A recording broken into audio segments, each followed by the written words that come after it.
Buonasera a tutti, sono Ferdinando Gottard di Edicom Eventi, ma anche Edicom Edizioni, che è la branca di Edicom che si occupa di editoria, e sono qui in veste di direttore della rivista Zero, la rivista che ha organizzato questo ciclo di webinar dedicati alla riqualificazione ZEB che stiamo portando avanti ormai da diversi mesi, e che vede oggi, in questo tour virtuale in giro per l'Italia, una tappa a Padova, e abbiamo ospite oggi l'architetto Renzo Carturan, al quale abbiamo chiesto di presentarci un caso studio di un edificio riqualificato. Si tratta di una ristrutturazione di un fabbricato unifamiliare, una struttura in laterizio, che è stato progettato e portato avanti nella riqualificazione con il protocollo Casa Clima R, ottenendo quindi anche la relativa certificazione. Abbiamo chiesto all'architetto Carturan di presentarci questo esempio di edificio realizzato da circa un poco più di 1 anno e mezzo fa, e per il quale ci sono anche a disposizione i dati di monitoraggio, così potremmo vedere anche quello che è l'effettivo risultato poi delle scelte dei lavori fatti su quello che è l'impatto, diciamo, dei risultati dal punto di vista proprio energetici, nel comfort soprattutto, ottenuti in questo caso. Ricordo come sempre a tutti che potrete porre domande in qualsiasi momento, vedremo poi di dare risposta sia man mano che alla fine del webinar, utilizzando il pannello alla vostra destra, domande, chat di GoToWebinar, e io vedrò poi di raccoglierle e porle a Renzo Carturan man mano. Allora, oggi abbiamo qualche piccolo problema di connessione dal lato del nostro relatore, per cui se sparirà la webcam di Renzo Carturan non è un problema. Allora, iniziamo, e vi ricordo anche, prima di iniziare, che comunque le slide che vedrete oggi vi verranno inviate via mail dopo il termine del webinar. Allora, Renzo Carturan, ti ho già presentato come architetto, ma ci spieghi un po' cosa esattamente fate nel vostro studio, visto che so che siete comunque operate con diversi protocolli, e non solo per strutture in laterizio come l'esempio di oggi, ma anche sul legno.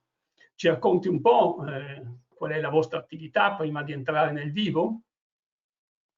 Bene, allora intanto grazie a tutti per la partecipazione, un buongiorno e un benvenuti. Soltanto 2 parole, se posso, anche così per capire un pochino cosa facciamo. Noi di fatto, aspetti un attimo, vediamo se riusciamo, eccola qua. Solo per dire, insomma, ecco che ci occupiamo di efficienza energetica in modo particolare, seguendo i protocolli del Passive House e di Casa Clima, e non da ultimo progettiamo e seguiamo anche edifici in legno, essendo appunto certificati come progettisti efficienza involucro, edifici in legno da ARCA, quindi dalla società, diciamo così, della provincia autonoma di Trento, che promuove le costruzioni in legno. Ma direi di passare subito al nostro caso studio. Di fatto si tratta di un intervento di riqualificazione energetica di un edificio degli anni 50, quindi ecco, lo vediamo sull'immagine a sinistra, che è stato riqualificato con un piccolo ampliamento in corrispondenza del portico loggia, ma di fatto l'edificio è rimasto quello che era in origine come impianto. E abbiamo detto è certificato Casa Clima R, e quindi quello che vedremo di fatto sarà costituito da una prima parte molto veloce dell'impostazione del progetto energetico, ma non tanto per far vedere il progetto, ma per dare alcuni dati caratteristici del nostro fabbricato. Poi vedremo alcune immagini di cantiere associate a dei dettagli costruttivi, quelli più significativi ovviamente, e poi credo la cosa un pochino più importante, visto che il fabbricato è 1 anno e mezzo, 2 anni circa, 1 anno e mezzo che è abitato, stiamo facendo il monitoraggio sia per quanto riguarda le condizioni di comfort, quindi la valutazione di alcuni parametri per le condizioni di comfort, e anche per quanto riguarda i consumi, anche per vedere se questo software di Casa Clima, il Pro Casa Clima, dà una certa attendibilità o con quale approssimazione può fornire dei dati. Quindi direi di partire. Ecco, l'edificio abbiamo detto è a Padova, è nell'immediata periferia di Padova, la periferia del dopoguerra, la definisco io, dove ecco, c'è una edificazione molto densa di fabbricati con caratteristiche costruttive abbastanza povere, compreso il nostro, e quindi è caratterizzato un pochino da questa zona. Vabbè, una foto aerea. Ecco, questa è l'impostazione un po' del progetto che si fa per Casa Clima, ma come dicevo era solo per dire, insomma, parliamo di alcuni dati caratteristici del nostro fabbricato. Quindi li vedete a destra in termini di superficie lorda riscaldata, sia per quanto riguarda lo stato di fatto, sia per quanto riguarda lo stato previsto. Quindi stiamo parlando di una superficie lorda di 219 metri quadrati e una superficie netta, se non ricordo male, di 170-180 metri quadrati, ma poi lo vediamo nelle slide successive. Ecco, poi per quanto riguarda le superfici disperdenti vi leggo quelle previste perché è quello che interessa, ma comunque quando si fa la progettazione di una riqualificazione energetica, ecco, si deve fare la valutazione con il Pro Casa Clima sia dello stato di fatto che dello stato di progetto. E quindi vedete qui sulla destra, sul previsto le superfici disperdenti del solaio contro terra, quindi abbiamo 100 metri per piano. E la parete esterna ne abbiamo di due tipi, vedete la parete tipo 1 e la parete tipo 3, perché allora la rossa è la parete tipo 1 ed è la parete sulla quale siamo intervenuti per fare la riqualificazione vera e propria, mentre la parete tipo 3 è questo breve tratto qui che vedete, che corrisponde invece alla nuova muratura che abbiamo fatto sul piccolo ampliamento in corrispondenza della loggia. E qui vediamo le caratteristiche delle stratigrafie dello stato attuale, quindi di fatto la muratura preesistente era costituita da un mattone da 13 e da una rifodra interna con un forato, quindi per uno spessore di 30 centimetri complessivi. Il solaio contro terra era molto povero, nel senso che non c'era assolutamente niente se non la malta di arretamento su un letto di sabbia. Comunque è molto caratteristica almeno dalle nostre parti questo tipo di costruzione molto, molto semplice, molto povera, come pure anche per il tetto, fatto per quanto riguarda il sottotetto da travi varesi e taveloni, quindi di fatto una tipologia, si può dire, neanche recuperabile. E poi c'è, non so se avete visto prima in una delle prime slide, c'è una torretta, una parte un po' più alta del fabbricato, dove c'era un solaio in laterizio perché costituiva un ampliamento fatto nei primi anni 60, però di fatto sui 100 metri quadrati di pianta sono 16 metri quadrati, quindi molto, molto pochi, insomma. Questi invece c'erano sono elementi anche in calcestruzzo armato o è interamente in muratura? Soltanto sulle fondazioni, però non un calcestruzzo armato, ma erano quegli impasti che facevano con calce e cemento e materiale di risulta. Di fatto non c'erano strutture in calcestruzzo sul fabbricato, insomma. Ecco, qui vediamo le stratigrafie dello stato previsto e quindi in alto a destra sulla muratura esistente, quindi sul 13 più il forato interno e il capotto da 16 cm in fibra minerale, e quest'altra invece molto simile è la parete dell'ampliamento. Puoi dirci lo spessore del cappotto in fibra? Come, scusa? Se puoi dirci lo spessore del Ci sono cappotto. 16 centimetri di spessore, sia sulla parte esistente sia sulla parete nuova. La differenza di trasmittanza che vediamo qui sulla parete vecchia è un 0,22 e un 0,20 su quella nuova, e perché sulla nuova abbiamo utilizzato dei blocchi rettificati e quindi hanno una lambda leggermente superiore rispetto a quello dei mattoni pieni, quindi per quello che c'è questa piccola differenza di trasmittanza tra un tipo di parete e l'altra, insomma.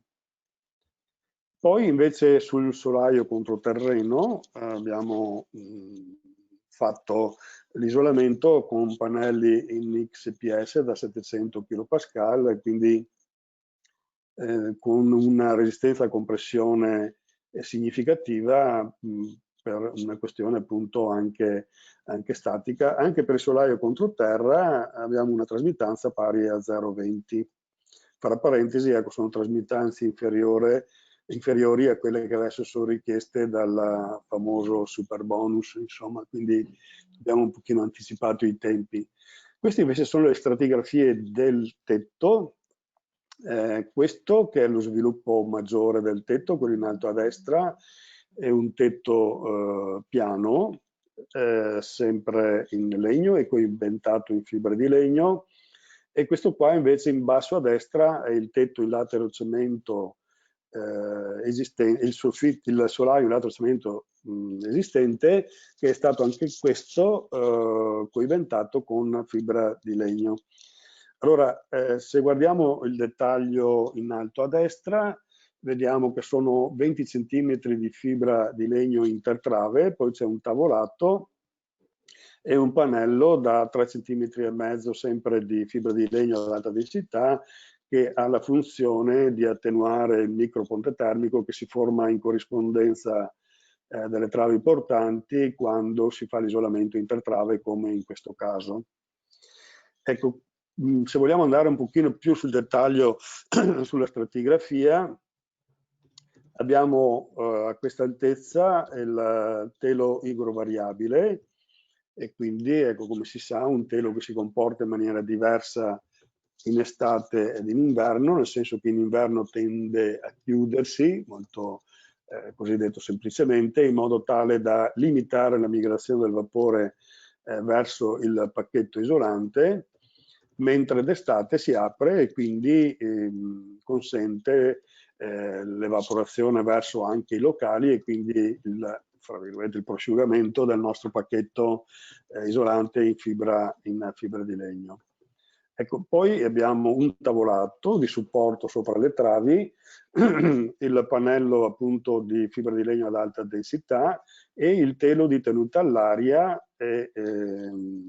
di tenuta al vento e impermeabile sul strato di fibra di legno ad alta densità. Poi abbiamo la camera di ventilazione, sulla quale diremo qualcosa dopo, e un altro tavolato e il solito telo impermeabile, il tessuto non tessuto e la zavorra. Ecco, sulla ventilazione dei tetti piani volevo dire una cosa che credo sia abbastanza importante. Ecco, noi possiamo fare il tetto chiuso, come si suol dire, quindi senza la ventilazione, e possiamo fare il tetto ventilato, come nel nostro caso.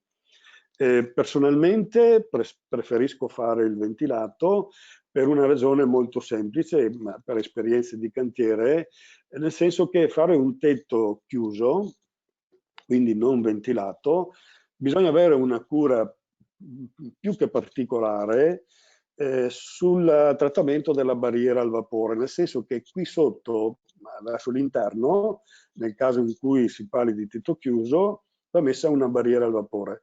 La barriera al vapore funziona molto bene, il problema è che spesso e volentieri nei punti di raccordo sulla muratura, sulle travi, o la disattenzione nel nastrare correttamente la barriera può comportare dei problemi, nel senso che il vapore può incunearsi nelle fessurazioni che rimangono aperte o nelle nastrature non correttamente eseguite.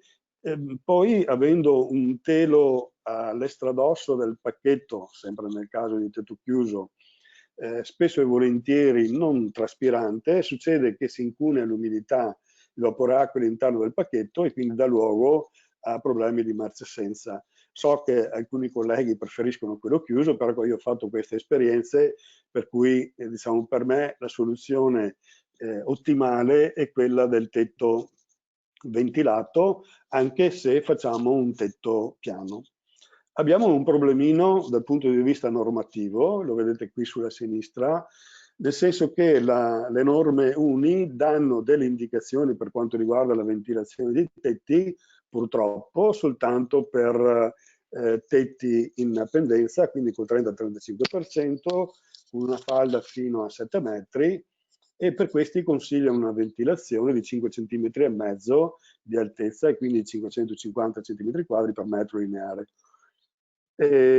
Questo tipo di ventilazione non funziona bene, non può funzionare nel caso di tetti piani, per cui ecco, si deve ricorrere a delle indicazioni di una norma DIN, quindi non nostra ma una norma tedesca, che suggerisce di fare almeno 15 cm di camera di ventilazione con una pendenza del tavolato superiore che definisce la camera di ventilazione di 3 gradi e prescrive di fare la ventilazione anche trasversale, quindi non soltanto nel senso longitudinale della falda, ma anche trasversalmente, e quindi vedete che i travetti, che poi vedremo anche delle foto, che costruiscono la camera di ventilazione, di fatto sono aperti anche lateralmente, quindi in entrambe le direzioni. Un'altra prescrizione che viene data è quella che la presa dell'aria verso l'esterno e quella di espulsione sul colmo ventilato, perché comunque su un colmo ventilato deve essere almeno il 50% in termini di superficie della camera di ventilazione. Mentre sotto vediamo un tetto che è il famoso solaio, un tetto chiuso, e in questo caso infatti abbiamo messo la barriera al vapore qui sotto per la protezione del pacchetto, ma qui ecco, non potevamo fare diversamente perché non avevamo quel minimo di pendenza che ci consentiva di fare il tetto ventilato anche in questa posizione. Bene. Lo spessore complessivo del tetto ventilato quant'è? Fa conto che abbiamo 39 più 18, 47, 57, 59, sono sui 60 cm circa. Quindi E una la bella camera di sbarra. ventilazione quindi è 18 centimetri? La camera di ventilazione va da 15 a 18, perché abbiamo usato, dopo lo vediamo in sezione, Sì. il 18 è il massimo in corrispondenza del colmo. Poi in questo caso avevamo anche un po' il problema degli impianti, per cui abbiamo fatto questo controsoffitto che vedi qua, che non ha una funzione energetica, è solo per la distribuzione degli impianti. Però avevamo l'altezza perché queste case che facevano negli anni 50 dalle nostre parti avevano l'altezza di 2,90, 3 metri, quindi avevamo lo spazio sufficiente per fare anche il controsoffitto. Chiaro. Ecco, in questa slide sono riepilogate un attimino le dispersioni termiche, ma l'ho messa per sottolineare una cosa, per capire almeno nel caso di questo edificio quanto incidono le dispersioni delle superfici opache e le dispersioni invece delle finestre. Diciamo che generalmente ci si trova con numeri un pochino diversi, nel senso che i serramenti esterni disperdono un pochino di più rispetto alle superfici opache. Ma ho messo questa slide per fare una considerazione, che è questa. Nel caso di edifici particolarmente efficienti, e nel nostro caso è una casa clima R, però di fatto è una Gold, e quindi con un fabbisogno inferiore ai 10 kWh al metro quadrato anno, quindi è la casa passiva di casa clima, insomma, no? E siccome gli apporti solari hanno un ruolo fondamentale in questi edifici, perché è grazie agli apporti solari che si riesce a riqualificare o costruire edifici di questo genere, perché non sempre è sufficiente mettere i 30 centimetri, voglio dire, di cappotto. Quindi deve essere fatto uno studio per quanto riguarda lo sfruttamento degli apporti solari. Allora, al di là, ecco, della simulazione, insomma, che si fa con il modello 3D, ma c'è un concetto che deve essere sempre tenuto presente, che è questo. Le finestre di fatto non dovrebbero avere le stesse caratteristiche per tutte le esposizioni, nel senso che a nord, per dire, oppure ad est, a me poco interessa avere un fattore solare molto elevato, mi interessa di più che la finestra disperda un pochino meno. Ecco che allora cosa succede? Che a sud dovremmo utilizzare delle finestre che hanno un fattore solare elevato e a scapito magari un pochino della trasmittanza dei vetri. Mentre ad est e ad ovest si fa il contrario e quindi diciamo, si utilizza un fattore solare leggermente superiore per sfruttare quel po' di raggiamento che abbiamo ad est e soprattutto ad ovest, e magari questo va un pochino a discapito della trasmittanza della finestra. Questo per dire, insomma, ecco che quando si progettano gli edifici particolarmente efficienti come in questo caso, bisogna avere anche questo tipo di accortezza e fare questo tipo di valutazione, che dopo ovviamente deve essere simulato con il software, perché questo è il concetto generale, ma poi bisogna vedere con i numeri cosa succede, insomma, no? Ecco, questa qua invece è una schermata sempre del software Pro Casa Clima che riguarda il riscaldamento. E quindi se andiamo a leggere 2 o 3 dati, vediamo che la perdita di calore per trasmissione è di 8.000 kWh, la perdita di calore per ventilazione da non sottovalutare è di 5.000 erotti kWh, quindi vedete che è abbastanza elevato, quindi l'importanza in questo caso da sottolineare dell'efficienza dello scambiatore della nostra VMC, e i guadagni per carichi interni e quindi per l'apporto delle persone, per le attività che si fanno all'interno dell'abitazione, e i guadagni solari. Questo qui si ricollega al ragionamento che facevamo prima per quanto riguarda le caratteristiche delle finestre. Quindi vedete che in questo caso, a fronte di 8.000 kWh di perdita di calore per trasmissione, ne guadagniamo circa la metà soltanto con gli apporti solari delle finestre. Per cui alla fine, insomma, il fabbisogno per riscaldamento è di 1.700 kWh per l'equivalente di 9 kWh al metro quadrato anno, che questo è un dato che serve per la classificazione del fabbricato in classe Gold, e la potenza, una potenza di riscaldamento di 5,5, che non è poco, e questa diciamo, ecco, non ci ha consentito di fare una climatizzazione del nostro fabbricato soltanto ad aria, ma l'abbiamo fatto, poi vedremo, parzialmente ad aria, proprio perché la potenza era diciamo un pochino elevata per un tipo di fabbricato del genere, e per poter fare la climatizzazione soltanto ad aria.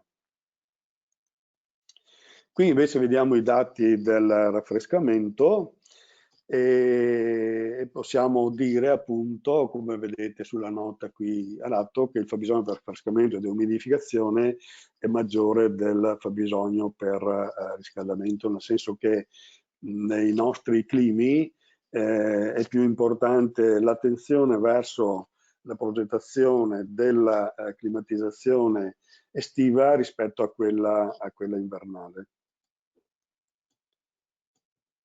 Vediamo se abbiamo saltato. Vabbè, questa qui è la schermata sulla classificazione del nostro edificio. Vedete, c'è un po' di differenza tra il 9 e l'8 perché Casa Clima ha un sistema di certificazione un pochino diciamo particolare, nel senso che considera l'efficienza soltanto dell'involucro, quindi senza tenere conto degli impianti, mentre per l'efficienza complessiva non considera l'energia primaria, ma considera l'efficienza in termini di CO2 equivalente. Comunque diciamo che i parametri fanno sì, entrambi i parametri, che l'edificio rientri nella classe Gold, che abbiamo detto è il fabbricato passivo di Casa Clima. Questa l'ho messa perché poi faremo una considerazione sul monitoraggio, e quindi vediamo i consumi in termini di energia elettrica, perché il tutto funziona l'energia elettrica tranne la cucina, perché la signora cliente in questo caso non ha voluto la cucina di induzione ma la cucina a gas, per cui anche dal punto di vista della progettazione impiantistica qualche problemino, come sappiamo, ce l'ha creato, insomma, no? Nel senso che abbiamo dovuto mettere una valvola di interruzione, perché nel caso in cui la ventilazione meccanica non funzioni non c'è apporto di ossigeno all'interno dell'edificio e quindi si interrompe l'erogazione del gas. Per cui di fatto questo signore, se vuol farsi il caffè, deve accertarsi che la ventilazione meccanica funzioni, perché altrimenti non arriva il gas alla cucina. Comunque diciamo, ecco, che i consumi li potete leggere qui, siamo sull'ordine di 3.700 kWh anno previsti. Faccio subito una considerazione anticipando quello che vedremo dopo, perché vedremo il monitoraggio sui consumi effettivi, che è un po' diverso rispetto a questo, un po' superiore, però ecco, c'è da dire due cose. Uno, che un anno stiamo monitorando i consumi e quindi potrebbe anche non essere significativo. Infatti vedremo che questi primi mesi del 2020 i consumi stanno un pochino diminuendo, ma soprattutto perché la valutazione che viene fatta non è una valutazione dinamica, ma diciamo le dispersioni vengono determinate in funzione della temperatura media mensile e quindi con una certa approssimazione, insomma.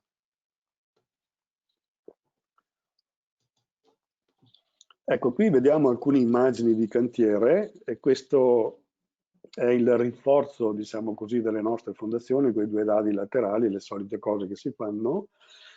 E poi internamente abbiamo tirato via la tramezza che abbiamo visto nella stratigrafia dello stato di fatto.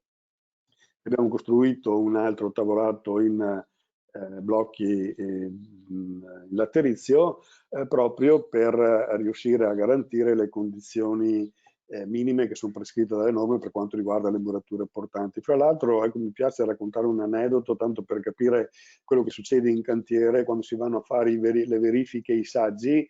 Qui di fatto, quando siamo partiti con il progetto, abbiamo trapanato un pochino i muri per vedere cioè, come erano fatti, che spessore avevano, se erano in laterizio, non laterizio, eccetera, e avevamo beccato proprio questo corso che vedete qui in chiave, che avevano fatto per in qualche modo supportare la controparete in laterizio, e quindi siamo venuti a casa tutti contenti perché abbiamo detto abbiamo un bel muro perimetrale da 26 mattoni pieni, non abbiamo problemi particolari. E poi invece demoliti gli intonaci ci siamo accorti che di fatto internamente c'era questa tramezza, per cui abbiamo dovuto tirarla via e fare questo lavoro su tutte le murature portanti, purtroppo. Ci è andata anche bene perché abbiamo colto l'occasione per fare il taglio termico, almeno all'interno, alla base del nuovo muro, che l'abbiamo fatta con i soliti blocchi in tongo in questo caso, ma si potrebbe usare il retrocellulare o altri sistemi, insomma. Per cui ecco, il pacchetto della muratura perimetrale è stato un pochino adattato, il capotto è rimasto da 16 come era previsto, e niente, quindi abbiamo fatto questo taglio termico alla base della muratura.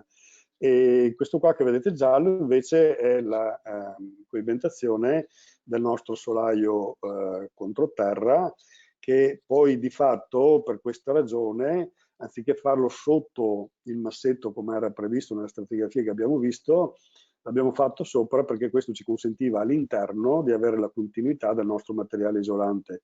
Di fatto non è che abbiamo risolto completamente il ponte termico, perché comunque in questa posizione non c'è continuità di materiale isolante, per cui ecco,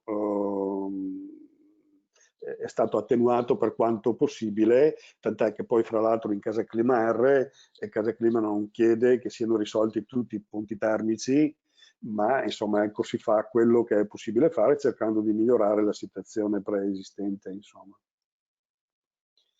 Ecco, mentre in corrispondenza delle soglie di davanzali, lì sì, di fatto abbiamo messo le mani un po' dappertutto, per cui abbiamo messo appunto il solido blocco in calcestruzzo cellulare sotto le soglie, poi abbiamo usato i monoblocchi e quindi questo qua che vedete in verde è l'XPS del monoblocco. Questo ecco, è un dettaglio, lo sappiamo un po' tutti, è uno dei dettagli un po' particolari e un pochino più critici degli edifici che riguarda l'attacco del serramento, no? Quindi dobbiamo preoccuparci di fare la tenuta all'aria verso l'esterno, che qui è rappresentata da questo nastro verde, parlando del nodo primario, e del nastro di tenuta al vento verso, forse ho invertito le cose, ma comunque il nastro di tenuta al vento verso l'esterno, di tenuta all'aria verso l'interno. Questo tra la muratura e la soglia nel nostro caso e il falso telaio. Poi l'altro punto critico è il nodo secondario e quindi tra il telaio della finestra e il falso telaio va messo, al di là del prodotto che si usa, ma un nastro verso l'interno che sia di tenuta al vento e all'acqua e una barriera al vapore di tenuta all'aria verso l'interno, quindi un nastro con una doppia funzione, da un lato per la tenuta al vapore e dall'altro per la tenuta all'aria. Vabbè, questi qua poi si ripetono su tutte le soglie, sui davanzali, è un dettaglio ricorrente. E qui abbiamo utilizzato i monoblocchi, per cui abbiamo i nostri bravi cassonetti per i frangisole, per le tapparelle, e anche qui la direttiva Casa Clima, come si sa, dà delle indicazioni sugli spessori minimi per evitare di stare lì a dimensionare di volta in volta, quindi se si rispettano queste dimensioni, quindi 6 cm in questo caso, non c'è la necessità di calcolare il valore del ponte termico, perché sono già di fatto precalcolati dalla direttiva. Qui vediamo un'immagine del tetto della torretta, che è questo qui, quindi vediamo quello che abbiamo già visto sulla stratigrafia. L'unica cosa da dire è quella dell'attenuazione del ponte termico della veletta e quindi l'accortezza di avere appunto sempre e comunque la continuità del materiale isolante tra capotto, fibra di legno e l'EPS, l'XPS che abbiamo utilizzato per coibentare la nostra veletta. Questo qua invece è un altro ponte termico caratteristico che ci ritroviamo sempre quando non riusciamo a fare l'isolamento sotto platea e quindi tenere tutto il nostro edificio, platea, pilastri, spalle eccetera, all'interno dell'ambiente riscaldato. La soluzione in questi casi è duplice. Da un lato dobbiamo interrompere la nostra spalla in calcestruzzo, che in questo caso era questa vicino al portoncino d'ingresso, quindi la dobbiamo interrompere dalla muratura sempre con un taglio termico. In questo caso abbiamo usato sempre il calcestruzzo cellulare, ma potrebbe essere anche un altro materiale, e poi la dobbiamo rivestire per un'altezza almeno di 1,5 metri, ma conviene farla fino a soffitto per non vedere delle strane risseghe, di rivestirla sempre con un materiale isolante, che in questo caso era previsto se non ricordo male, in vetro cellulare, e poi siccome avevamo la disponibilità del calcestruzzo cellulare, abbiamo usato dei pannelli sempre dello stesso materiale, quindi così anche per facilitarci un po' il lavoro. Però a progetto avevamo previsto appunto questo rivestimento in altezza per evitare la dispersione del punto termico puntuale della spalla e dei pilastri. Avevamo previsto in vetro cellulare e l'abbiamo fatto comunque in un materiale analogo. Ecco, diciamo che la direttiva dà, in funzione della trasmittanza di materiali, anche gli spessori minimi, quindi si è molto agevolati insomma anche nella progettazione. Stesso discorso vale per tutti gli altri attacchi sulla platea, in questo caso la partenza della scala, e quindi anche questa qua appunto deve essere disgiunta dalla platea. Qui vediamo un pochino meglio quel ragionamento che facevamo sul tetto, perché il dettaglio impropriamente diciamo in cornice ma comunque diciamo così in facciata, no? Quindi vediamo l'altezza minima che avevamo detto di 5 metri, la pendenza di 3,5% che corrisponde, se non ricordo male, ai 2,5 gradi, 3. Il pacchetto è quello che abbiamo visto.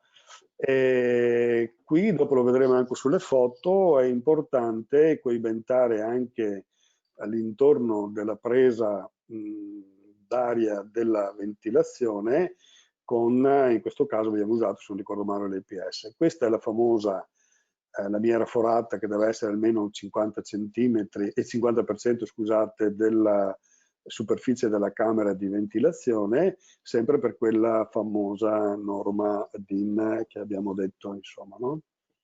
Ecco, credo che l'abbiamo descritto già abbastanza, poi se c'è qualche domanda, insomma, ecco, siamo qui per rispondere. Ecco, qui vediamo un'immagine della costruzione delle bocche di presa della ventilazione, che sono queste qua al grezzo, poi le vedremo anche in uno stato un pochino più avanzato.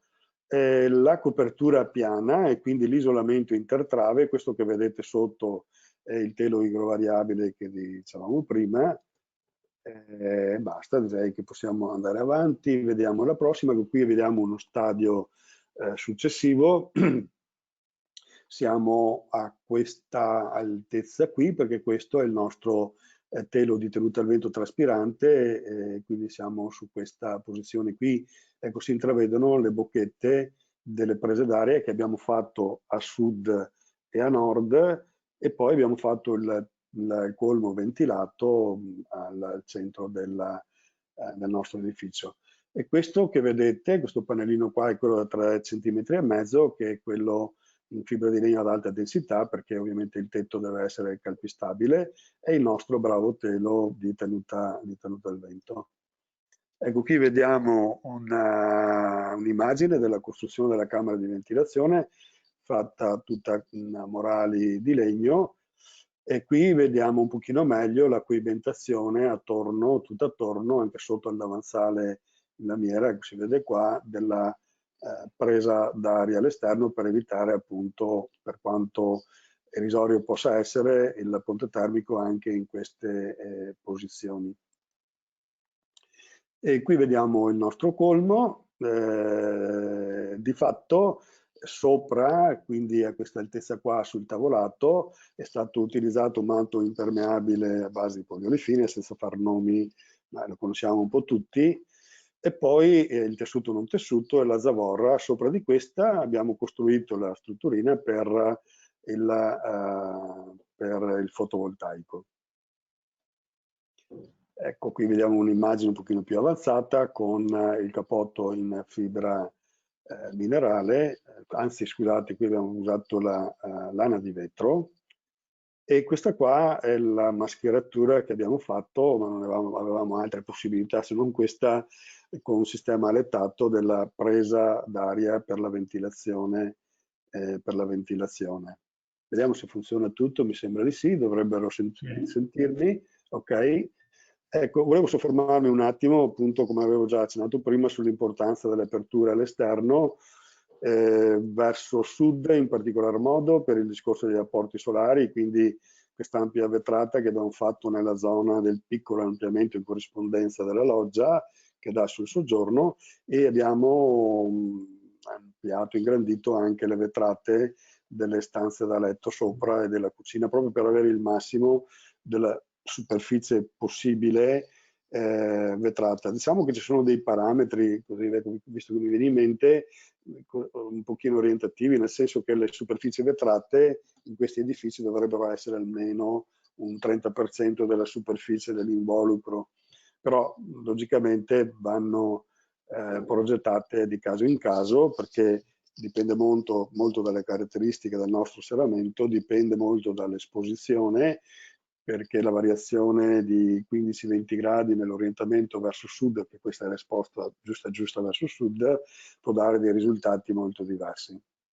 Avete previsto delle schermature esterne? Abbiamo previsto delle schermature esterne che sono obbligatorie, perché altrimenti d'estate qui dentro fai la sauna. e quindi dopo penso le vediamo, no, forse in qualche foto. Comunque ci sono le schermature esterne che qui non vediamo, comunque vedi le guide, eccole qua, no? Sì. Del sistema di schermatura, insomma. Alla Melli, immagino. Esatto, sì. Diciamo che è obbligatorio farla, non possiamo esimersi, insomma, in questi casi da fare come si dice, la Schermatura esterna. schermatura. Ecco, due parole sugli impianti, perché abbiamo detto prima che è un fabbricato particolarmente efficiente, però avevamo detto che non Renzo, ti abbiamo... chiedo solo una precisazione, visto che ce lo chiedono anche alcuni partecipanti, riguardo a insetti o api o altro che possono intrufolarsi nella camera di ventilazione, a parte le diciamo alette che si vedono in facciata, è previsto, non so, una rete antinsetto? Diciamo che la funzione deve essere svolta ed è per questo che si mette questo telo, che è il telo di tenuta al vento, che ha anche la funzione di proteggere la fibra, proprio per evitare che all'interno della fibra di legno in particolare si annidino insetti, eccetera. Quindi questa, come vedi, va annastrata, anche questa va raccordata al muro, cioè è questo telo che protegge dall'insetto il pacchetto di fibra di legno in No, il dubbio particolare. credo dei partecipanti fosse riguardo agli ingressi dell'aria nella camera di ventilazione. Ma anche se mi va dentro, allora qui dentro possono andarci soltanto gli insetti perché sulla lamiera forata sono forellini, se non ricordo male, da 4-5 mm, quindi può entrare soltanto l'insetto, no? Però Sì. l'insetto se mi sta dentro la camera di ventilazione, voglio dire, dopo un po' ci lascia le penne perché fra l'altro sì, non ha la possibilità poi magari di uscire, ma comunque voglio dire possono entrare da qui come possono entrare dal colmo ventilato e alloggiano, tra virgolette, all'interno della camera di ventilazione. Però ecco, preferisco avere l'insetto nella camera di ventilazione che la marcescenza del legno, perché l'alternativa sarebbe quella di fare il tetto chiuso. Però adesso sono 2 anni circa che ci abita, non è il primo che facciamo, ma ecco questo problema degli insetti non si presenta. Certo è che dobbiamo evitare che si intrufolino, che ne so, uccelli, topi o cose di questo genere, perché lì sì farebbero dei danni. Ma Sì, allora, voglio dire, qualcuno segnala i problemi magari di vespe che possono annidarsi all'interno, ecco. questo sì, beh, diciamo che allora non c'è mai capitato. Obiettivamente potrebbe succedere. Potrebbe succedere. Però voglio dirti, ci sono dei sistemi, se sono delle api che vanno a nidificare dentro, no? Si sparano dentro delle sostanze apposite per la disinfezione e quindi il problema lo risolvono così, ma cioè, non credo, non penso neanche che sia un habitat favorevole per gli insetti, perché comunque diciamo d'inverno, tanto comunque è freddo perché è fuori e verso l'esterno, c'è sempre un po' di umidità, la ventilazione esiste però, ecco, voglio dire, non è che tiri il vento, quindi è una ventilazione che serve soltanto per l'espulsione di quel po' di vapore che può passare attraverso i teli. Quindi ecco, secondo me è un falso problema il fatto appunto dell'identificazione degli insetti all'interno della camera di ventilazione. Non ci ha mai dato problemi comunque, questo è certo. D'accordo, no, era il dubbio di qualcuno se inserire una rete antinsetto oltre alle, diciamo, alle alette di ventilazione, ecco. Ma Sì, sì, adesso ripeto, dipende, cioè si può lavorare sui fori, però neanche più di tanto, perché qui c'è la rete antinsetto, no? vabbè, ma allora sei già Sul tetto. presente. Mhm. Sì, sì, ecco, l'unica cosa è che hai questo limite che devi fare almeno il 50% della superficie di ventilazione, per cui Certo. ecco, l'accortezza è quella di fare dei fori più piccoli possibile e più fitti possibile, proprio per evitare che ci possano entrare insetti di un determinato... Però quelli che vanno a nidificare all'interno della ventilazione, che potrebbero nidificare lì, non ci passano per questa rete forata, insomma.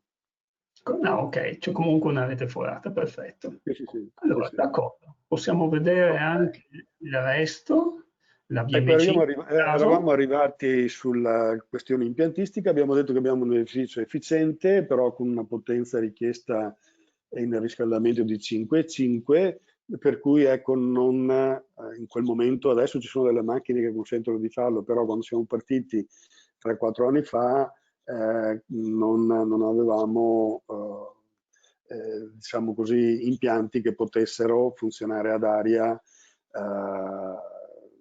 di tipo semplificato, tipo questo. Adesso dovrò fare dei nomi di aziende che non possiamo fare, però ecco, diciamo quello che abbiamo fatto in questo caso.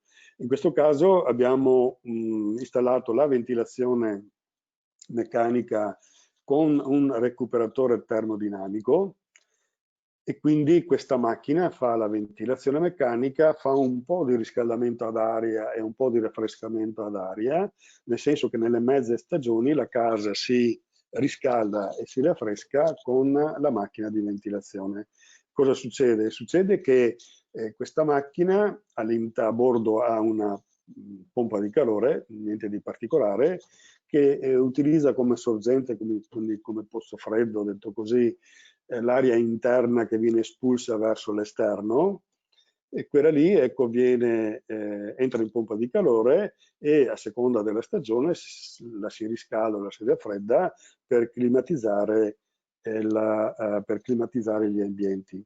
Però abbiamo detto che la potenza di questa macchina non era sufficiente, per cui abbiamo installato la pompa di calore, che se non ricordo male era un 7 kW, e con un riscaldamento, scusate, con un riscaldamento e raffrescamento a pavimento.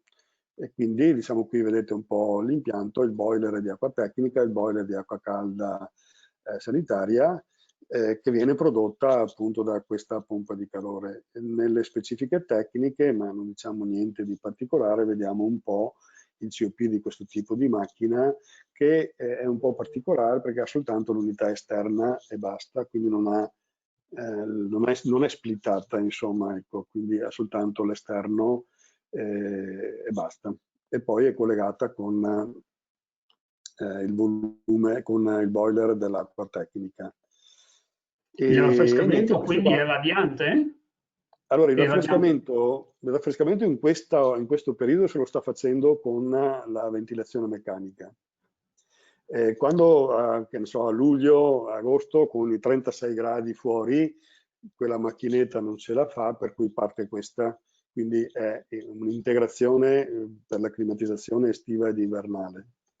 Quindi sostanzialmente si riscalda, che ne so, da novembre fino a dicembre, metà dicembre, grosso modo, con la ventilazione meccanica, fa lo stesso discorso verso la fine della stagione invernale, poi all'inizio della stagione estiva raffresca sempre con la ventilazione meccanica e quindi non con questo sistema, e lo stesso periodo, stessa cosa sta facendo in questo periodo, insomma.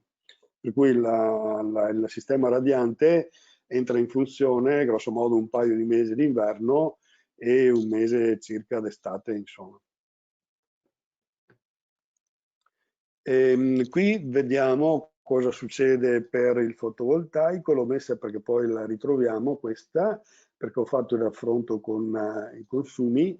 Ecco, in questa posizione della slide vediamo la distinzione dei fabbisogni in termini di energia elettrica, e quindi ovviamente abbiamo più bisogno di energia d'inverno perché abbiamo la pompa di calore e la ventilazione che dobbiamo far funzionare. Poi lo stesso discorso verso la fine dell'anno, e aumentano un pochino anche d'estate, quindi nei mesi di giugno, luglio e agosto. Per contro il fotovoltaico, come si sa, funziona bene d'estate, quindi copre tutto il fabbisogno, anzi regaliamo qualcosa alla rete, mentre d'inverno ovviamente ne soffre perché la produzione del fotovoltaico è scarsa. E qui sotto invece c'è la ripartizione, ma vale la pena di dedicare del tempo in funzione dei fabbisogni di energia. E questa la reputo una slide importante perché ecco, fa vedere quanta energia rinnovabile viene utilizzata nell'edificio e quanta invece energia deve essere assorbita e quindi quanta energia non rinnovabile di fatto viene usata da questo edificio. Possiamo vedere che il 34% viene dato dal fotovoltaico, l'aggregato compatto a leggi, ventilazione meccanica contribuisce per un 20% di energia rinnovabile, un 19% la pompa di calore, ma per la semplice ragione che abbiamo detto prima che funziona molto poco, quindi di fatto i consumi di energia di climatizzazione sono un po' ripartiti tra l'aggregato compatto e la pompa di calore. E poi con il Pro Casa Clima viene riconosciuta una piccola parte, un 8% di energia rinnovabile che viene assorbita dalla rete e un 18% invece dobbiamo ricorrere ad energia non rinnovabile, che poi la stessa è suddivisa per l'11% per il riscaldamento ad aria e l'umidificazione, per un 5% per la pompa di calore e poi altre piccole percentuali. Però diciamo ecco che l'80% di energia è energia rinnovabile, quindi direi che è un buon risultato. Si può fare anche meglio, spingendo un pochino di più sul passivo e il fabbricato e quindi riducendo un attimino di più i consumi. E si fa molto meglio, per esempio in una casa passiva, se si riesce a fare riscaldamento soltanto ad aria, quindi con la ventilazione, però in quel caso avevamo 1,6 kW di potenza, quindi 3 volte meno rispetto a questa e quindi si possono fare tante cose molto più efficienti rispetto a un fabbricato che seppur una potenza molto bassa, ma comunque sempre un 5,5 insomma. Qui andiamo a vedere un pochino il monitoraggio, cosa succede. Vediamo la temperatura, quindi in rosso la temperatura esterna, in azzurro, in blu, quella interna. Ecco, niente, vediamo che nel periodo invernale, ma sono cose un pochino risapute, ma era tanto per vedere come funzionano anche questi impianti, come funziona la casa. Quindi siamo attestati su un 20 gradi di temperatura, d'estate siamo sul 25-26 e quindi diciamo che la casa per quanto riguarda la temperatura almeno funziona bene grazie un po' agli apporti solari e dove non riusciamo con gli apporti solari, gli apporti interni eccetera, ovviamente sopperiscono gli impianti, in particolare abbiamo detto la ventilazione meccanica e in casi tipo questo che la temperatura arrivano a 35-40 gradi, quella macchinetta lì poverina non è che possa fare più di tanto, no? Però in questo periodo si comporta bene e quindi dà un buon risultato. Qui invece vediamo l'umidità relativa e questa qua è collegata con i ricambi d'aria e con la frequenza con cui viene abitata e viene usata anche la casa, no? Quindi in azzurro vediamo l'umidità relativa esterna che arriva nel periodo invernale anche al 100%, come era da aspettarsi, ma comunque anche d'estate si difende bene, no? In rosso vediamo invece l'umidità relativa interna. Questo è il primo periodo invernale, se non ricordo male, perché siamo al 28 dicembre 2018, quindi appena abitata la casa, che era ancora anche un pochino umidiccia. Però ecco, vediamo che l'umidità relativa arriviamo grosso modo a un minimo di 30, non è l'ideale perché dovremmo essere sul 40-45, quindi attestati in questa posizione qua, cosa che succede invece nella seconda, qui siamo al 13 aprile, quindi siamo verso la fine dell'inverno, no? E quindi diciamo che è abbastanza buona. D'inverno, dunque d'estate invece vediamo che arriviamo anche al 60%, ma c'è un motivo che poi vi spiego, quindi è ancora accettabile, ma comunque dovremmo attestarci all'interno di questo range. In linea di massima la casa si comporta bene, visto i valori dell'umidità esterna, e non si comporta come vorrei, e lo vediamo poi per la CO2, perché c'è una considerazione da fare, ed è questa. Ho messo apposta questa slide della zona giorno anziché della zona notte perché è quella più critica, nel senso che è quella più abitata e quella dove si cucina e via dicendo, no? Allora, premettiamo che la CO2 negli edifici per essere in condizioni di comfort dovrebbe essere grosso modo sulle 800 parti per milione, e quindi diciamo ecco, che abbiamo dei periodi, questi qua siamo in giugno-luglio, vediamo che si comporta molto bene, lo stesso discorso qua, stesso periodo. Invece abbiamo qualche problemino nella stagione invernale. Di fatto questa è dovuta a quella macchina della ventilazione meccanica che abbiamo detto che ha un recuperatore termodinamico. Cosa succede di fatto in questo periodo? Succede che quella macchina che adesso hanno perfezionato, che allora aveva soltanto il recuperatore termodinamico, ma adesso gli hanno messo anche quello statico, succede che quando i locali vanno in temperatura, la pompa di calore si ferma, questo parliamo di inverno perché è d'inverno che dà fastidio, insomma. La pompa di calore si ferma e quindi la ventilazione meccanica spara all'interno dell'aria fredda, cioè l'aria che recupera dall'esterno, che non viene pretrattata da un scambiatore statico.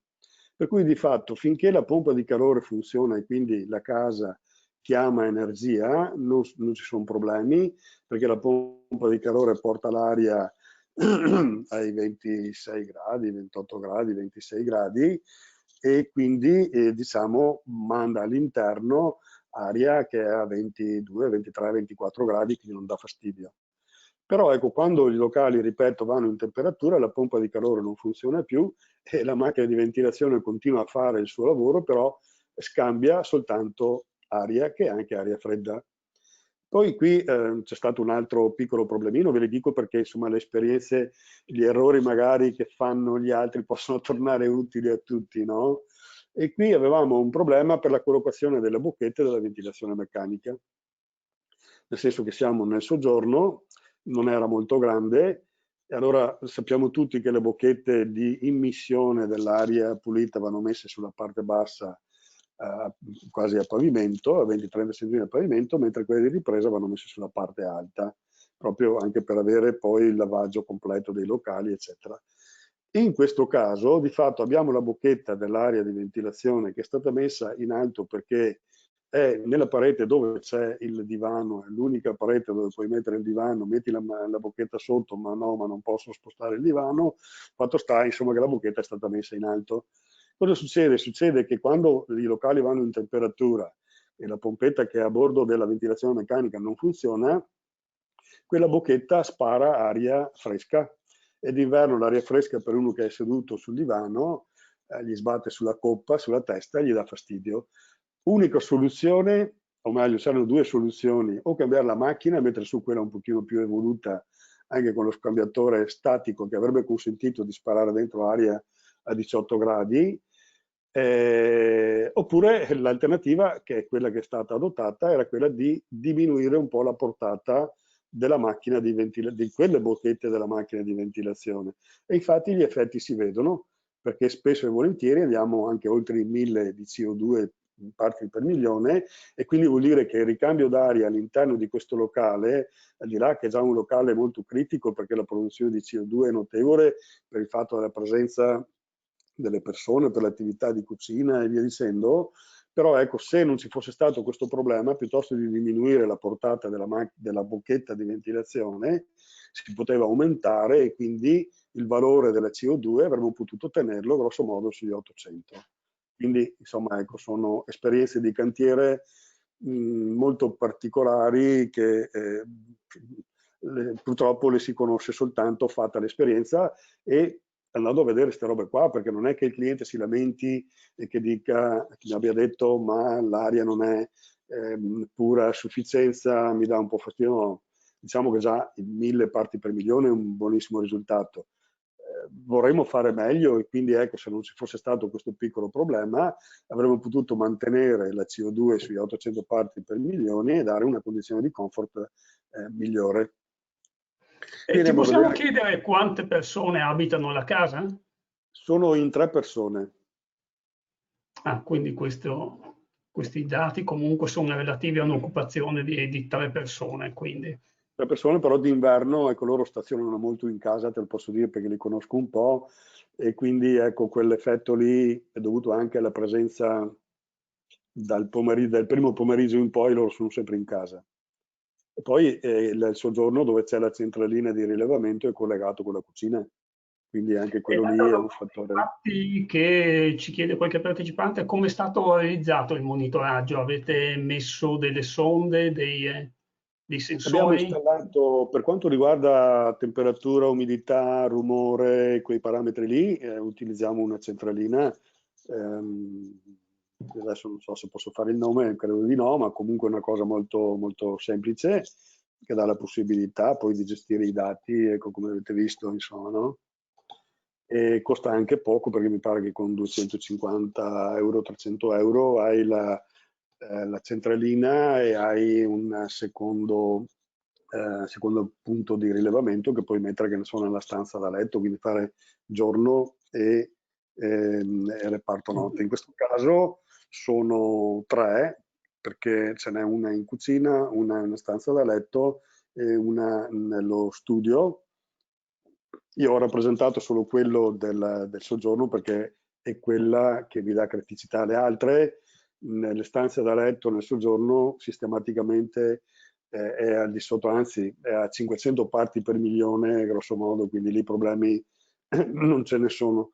Era solo per dire che se non ci fosse stato quel problemino della bocchetta, anche in soggiorno avremmo ottenuto dei risultati diversi agendo sulla portata d'aria della bocchetta.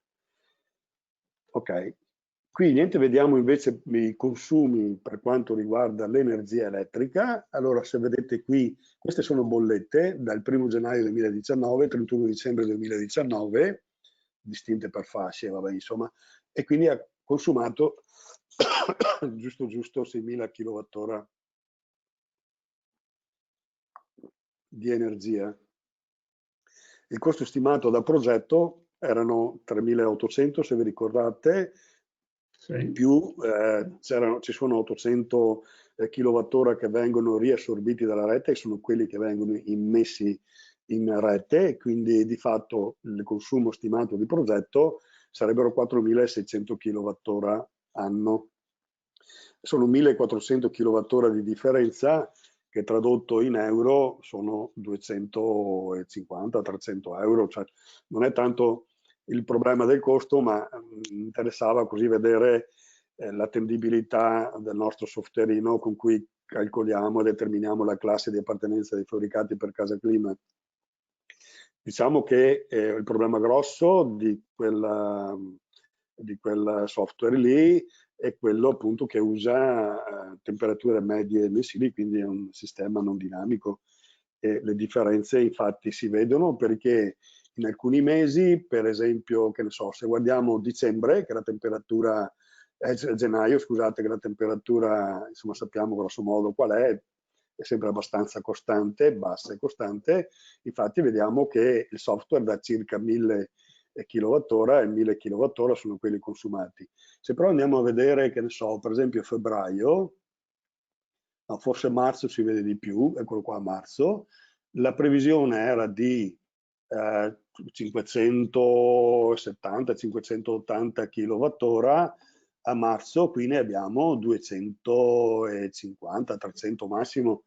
Cioè nei mesi in cui la temperatura è più variabile abbiamo anche questo tipo di variabilità, perché qui abbiamo utilizzato, abbiamo detto, la temperatura media mensile, e qui invece il fabbisogno, questo qui, è fatto sulla temperatura media mensile, mentre questo è quello, cioè i consumi reali sono quelli dell'andamento stagionale effettivo, insomma. Poi la stessa cosa, se non ricordo male, si ripete anche con un pochino di differenza, ecco, in agosto, se vediamo, i consumi reali sono circa 650 e qui siamo a 600. Quindi è proprio nelle stagioni intermedie che il programmino va un po', diciamo, in crisi, almeno in questo caso. C'è da dire comunque, come ultima osservazione, che se vedete i consumi di quest'anno dal 31 gennaio fino al 31 maggio sono in diminuzione, per cui sono 1, 2, 3, 4, 5 mesi.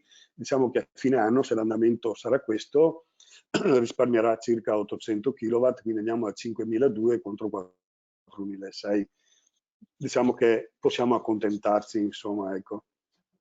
Anche perché, come abbiamo detto, la differenza di costo poi non è che sia così eccessiva. Questo l'ho messa per capire cosa succede con la certificazione nazionale, quindi è un NZEB in classe A4. C'è da dire che la classificazione, così soltanto come appunto nazionale, niente ha a che vedere, si può dire, con la certificazione Casa Clima, perché si basa su concetti e parametri che sono più o meno sempre gli stessi, però il modo di affrontarli che è sicuramente diverso. Comunque diciamo che abbiamo un edificio passivo per Casa Clima e abbiamo un edificio passivo anche per la norma nazionale.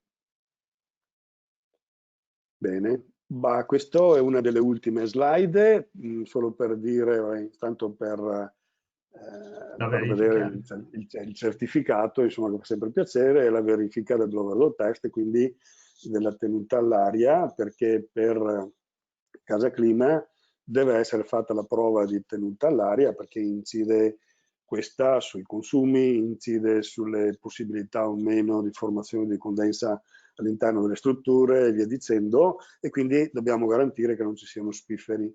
Nel caso degli edifici in R, come questo, quindi per gli edifici esistenti, il parametro è abbastanza alto perché è di 3 ricambi ora. Questo Casa Clima lo consente perché non sempre sugli edifici esistenti si riesce a fare una buona tenuta all'aria.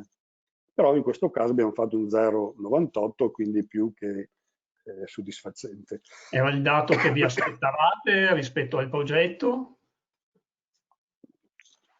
Sì, diciamo che o avete avuto qualche... Il parametro era un ricambio d'aria ora. L'obiettivo, insomma. Quindi non ci sono state sorprese, diciamo, dovute al cantiere o alla posa, No, come direi di qualche volta accade? Sui serramenti soprattutto. Certo. Perché sui teli, eccetera, insomma, si riesce abbastanza bene ad ovviare. Il problema è sulle finestre, quindi sugli attacchi, soprattutto del nodo primario, falso telaio o monoblocco o muratura, e poi anche sul nodo primario, quindi finestra, falso telaio. Credo che Ferdinando dovremmo essere arrivati alla fine. Sì, Vediamo. voglio rimanere su quest'ultima slide, allora così la lasciamo, che vediamo l'edificio completato e finito, e anche quindi sia gli interni che l'esterno, che ci consente un po' di comprendere. Allora, ti giro i complimenti delle persone che ci stanno seguendo e che ti ringraziano per l'esposizione e anche per l'onestà e la sincerità nel presentare anche gli aspetti, diciamo, più problematici in qualche maniera, che solitamente magari non sempre si evidenziano. Ma diciamo che è importante sottolinearli, Ferdinando, perché è dagli errori, dalle imperfezioni, perché non si può neanche parlare di errore, ma sicuramente di un'imperfezione, è da lì che si imparano le cose. Insomma, se tutto va bene, certo, te ne accorgi, va tutto bene. si impara molto dagli errori e purtroppo l'esperienza è è qualcosa che si accumula proprio anche sulla base degli errori e della capacità ovviamente di rimediare e far fronte poi nel futuro. Quindi è molto utile, anzi, evidenziarli per far sì che poi questi non si ripetano magari per i colleghi o le altre persone che lavorano diciamo nel settore e che quindi possono far tesoro dell'esperienza altrui per migliorare la qualità degli edifici che vengono realizzati. otterremo un beneficio tutti se condividiamo proprio l'esperienza, e questo anche lo spirito con cui abbiamo realizzato questo ciclo di appuntamenti settimanali che stiamo conducendo da mesi, è proprio quello di condividere le esperienze per far sì che si possa migliorare quelle che sono le prestazioni e la qualità del nostro costruito, e quindi alla fine avere un beneficio, perché ovviamente con edifici che hanno un così basso fabbisogno energetico utilizziamo meno le risorse del nostro pianeta, e quindi abbiamo un vantaggio tutti. Allora, ti faccio ancora qualche domanda raccolta fra le varie che ci sono arrivate. Una domanda è: avevate preso in considerazione la possibilità di una demolizione e ricostruzione piuttosto che intervenire esattamente sull'edificio? Allora l'abbiamo presa, Perché molto spesso ovviamente in termini economici può risultare più conveniente, non solo in questo caso, o se c'erano dei limiti. No, l'abbiamo presa in considerazione e non l'abbiamo adottata per una ragione molto semplice, perché per l'ecobonus, perché questa casa ha beneficiato dell'ecobonus e della ristrutturazione, quindi del 65% e del 50%, no?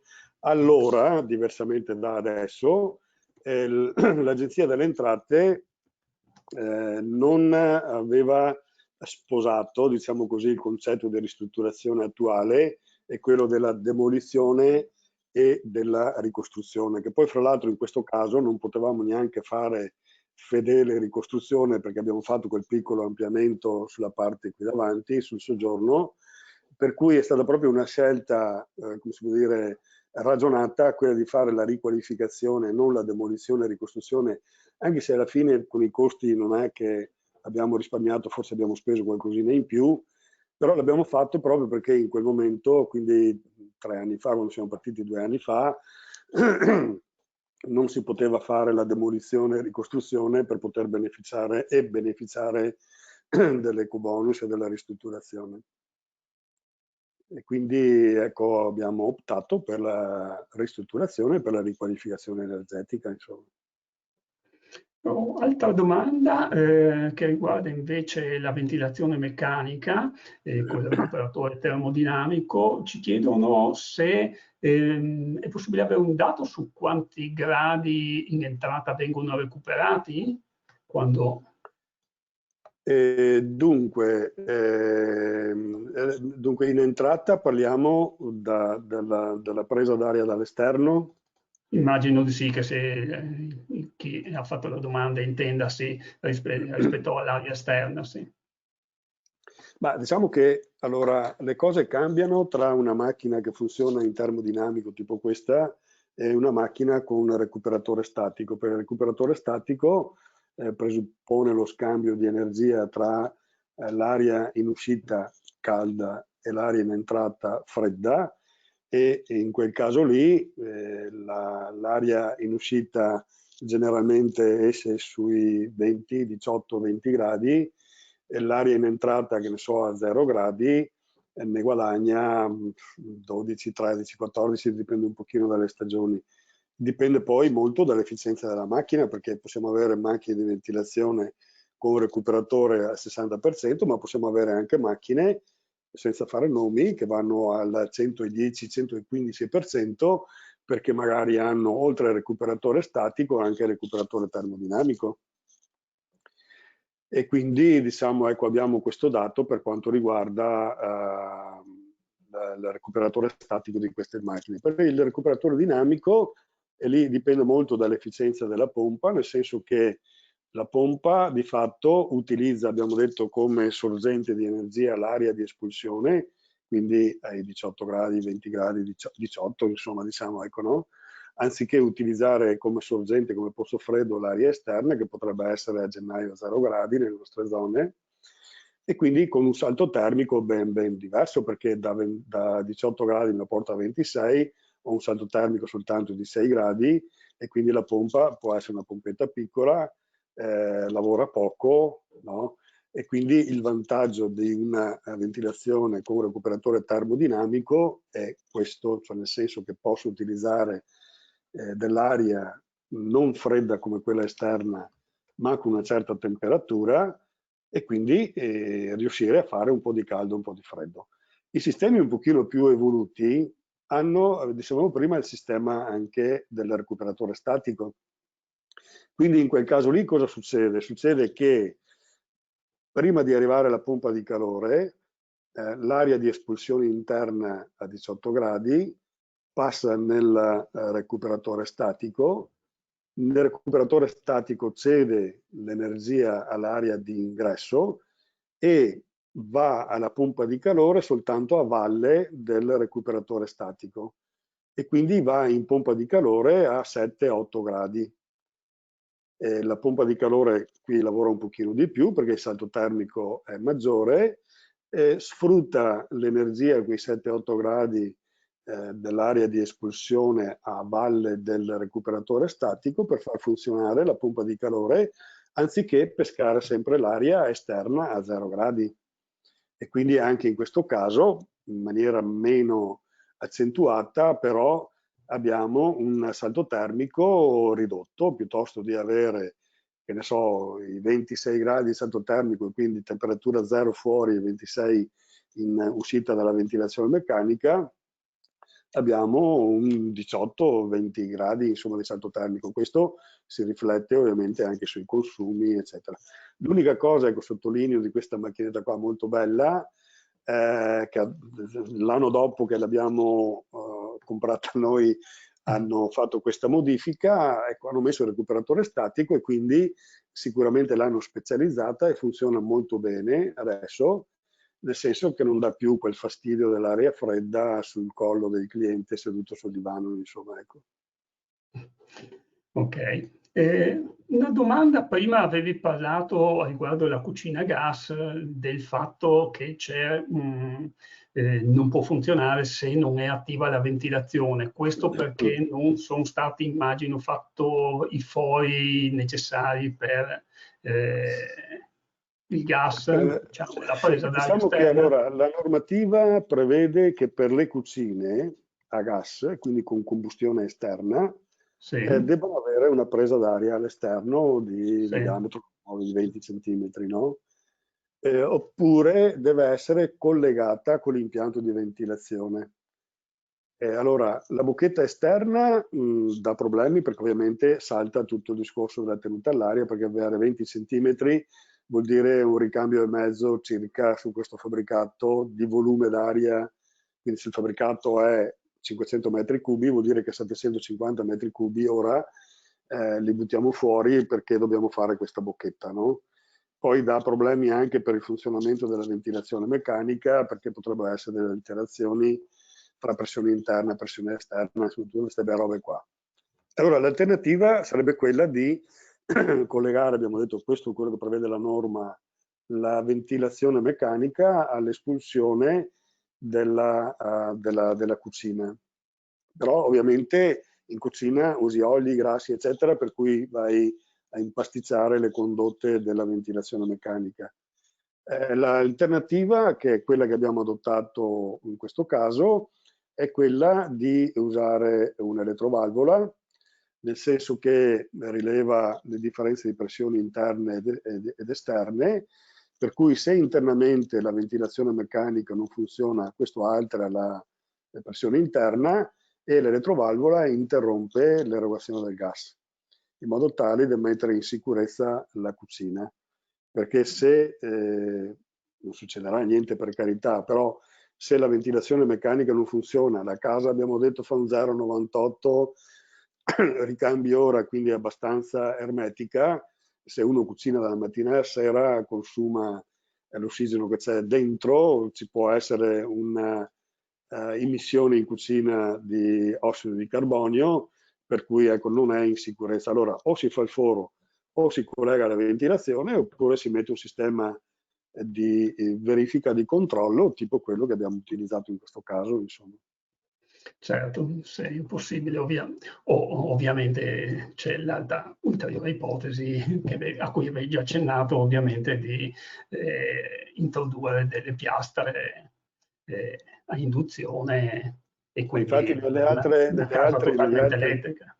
Negli altri edifici, tranne questo, su tutte c'è la piastra di induzione e le signore poi fra l'altro ti posso dire che sono molto contente, cioè nel senso che hanno la cucina più pulita, in un attimo puliscono, non si scottano le mani, devono comprarsi le pentole quelle idonee oppure comprarsi le piastre, ma insomma è un disagio molto, molto limitato. Diciamo che in questi edifici il suggerimento è quello sempre di usare il sistema elettrico, quindi la cucina a induzione in questo caso, insomma. Certo.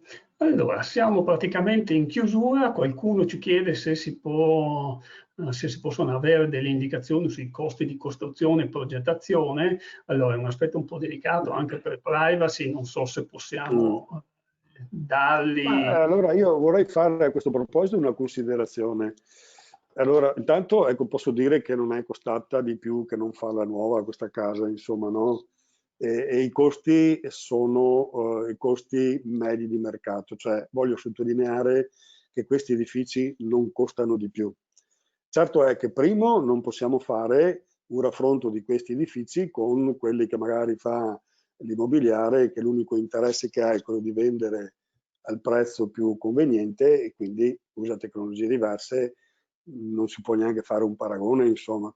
L'unica cosa, ecco, che costa di più in queste case è la ventilazione meccanica, nel senso che io per norma nazionale non ho l'obbligo di installare la ventilazione meccanica e quindi potrei fare i ricambi manuali, no? I famosi 10 minuti ogni 2 ore prendo le finestre, risolvo il problema, spendo 10-12 mila euro in meno. Ecco, io sottolineo sempre questo aspetto che queste case costano qualcosa di più perché hanno un qualcosa di più e il di più che hanno rispetto a una casa che io potrei fare così con le stesse caratteristiche meno efficiente dal punto di vista termico è quello che in queste case devo aggiungere la ventilazione meccanica controllata, che poi non ha neanche una funzione prettamente energetica, ha anche quella perché ovviamente aprire le finestre vuol dire che io butto fuori dell'energia, mentre con la ventilazione meccanica, col mio bravo scambiatore termico, ne recupero il 70, 80, 90% in funzione dell'efficienza.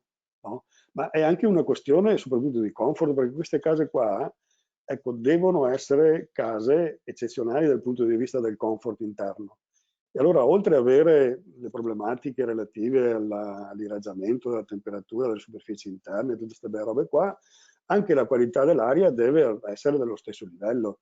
E con la ventilazione manuale, sta roba non riesci ad ottenerla perché di notte, quando stai dormendo, non ti alzi per aprire le finestre.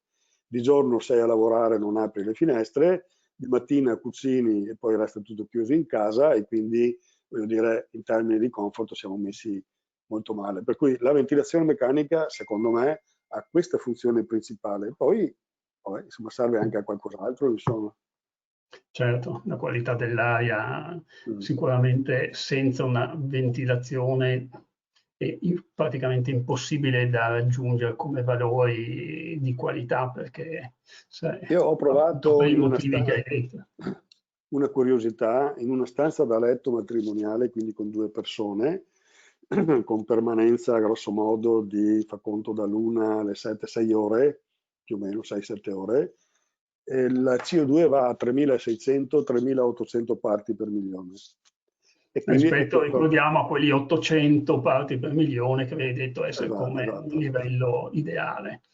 Ed è quella che al mattino quando esci nelle nostre case vecchie, uscivamo dalla stanza da letto, poi si tornava dentro per vestirsi per andare a lavorare, sentivi quel profumino, quell'arietta un po' particolare all'interno delle nostre stanze e quella lì, voglio dire, è proprio la concentrazione di CO2, insomma. Cioè 3.600-3.800 parti per milione e si sentono e come. Certo. Allora, direi che visto che non ci sono altre domande e abbiamo ormai raggiunto l'orario, io ringrazio tutti voi per essere rimasti con noi fino alla fine. Ringrazio Renzo Carturan per aver condiviso con noi l'esperienza maturata con questo progetto. Vi ricordo che potrete vedere, se volete essere presenti, ci sarà un prossimo appuntamento la prossima settimana, quindi il 22 settembre, saremo in questo caso a Sondrio e analizzeremo un retrofit anche in questo caso, quindi un intervento su un edificio esistente, in questo caso un edificio scolastico in standard passivo. Ho postato, se volete, il link se volete già iscrivervi e vi consiglio eventualmente, se volete vedere altri esempi e gli altri webinar, di consultare il nostro sito edicomeventi.com e vedere il calendario di tutti i webinar, non solo di questo ciclo dedicato alla riqualificazione in chiave NZEB, ma anche gli altri che stiamo portando comunque avanti in questo periodo. Grazie a tutti, vi ricordo che ovviamente che vi riceverete le slide della presentazione e grazie a tutti ancora e buona serata. Grazie e un arrivederci a tutti.